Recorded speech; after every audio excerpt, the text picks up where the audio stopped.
evening, everyone. I want to thank God for being here on this evening, and my good friend, Quentin D. Alexander, Q, for doing what he does, which is being creative and making a difference in lives every day. And I'm so honored that he would give me an award named after one of my, great heroes, Martin Luther King Jr. And I was listening to Reverend Bailey and my friend Reverend Gray there, and it made me think about 23 years ago. Oh, I thank God for my beautiful wife, Lisa. I like to, push the envelope. But 23 years ago, back in 1993, I met Nelson Mandela. And this is before Mandela had ascended to the presidency of South Africa, and he was doing his world tour, and he came to Chicago. And Mr. Mandela at that time was about 74 years old, but his spirit was so powerful. He stood ramrod straight. He was unbroken. And he began to tell us a bit about his journey on Robben Island. He said, my first 10 years on Robben Island, I never touched the hand of anyone outside of the glass. It was only contact with folk there inside the prison. He said, for the first 18 years, I didn't have a mattress or a pillow. He said, for 18 years, I slept on a concrete floor. He said, for the first 18 years, I never had clean water. I either drank salt water or dirty water. And someone said, Mr. Mandela, how did you deal with that suffering?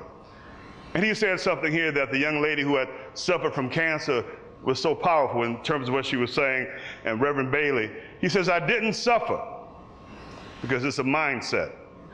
He said, I prepared because if I died in prison, I would become a martyr for my people. But if I survived and made it out of prison, I would have to lead my people.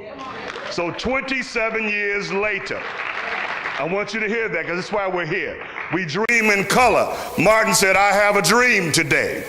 Not just a monochromatic one-color dream, but that little black boys and little black girls will be able to grab hands with little white boys and little white girls and be able to join together, right? We dream in color. We don't want a colorblind society. That's a sickness, color blindness. We want a color appreciation society where we can appreciate all of the wonderful hues that God has given us. And I promised Quentin that I would not be long, so I'll just be up here until I finish. Is that all right?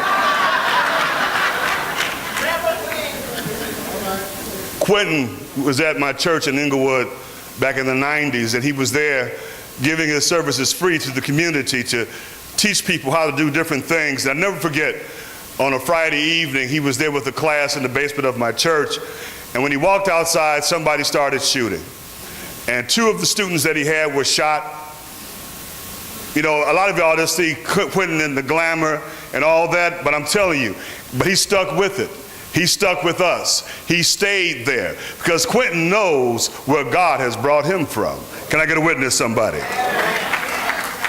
So, I have this Martin King Award and the Nelson Mandela story and the I Have a Dream piece. But the thing about this, everybody, is that we dream in color.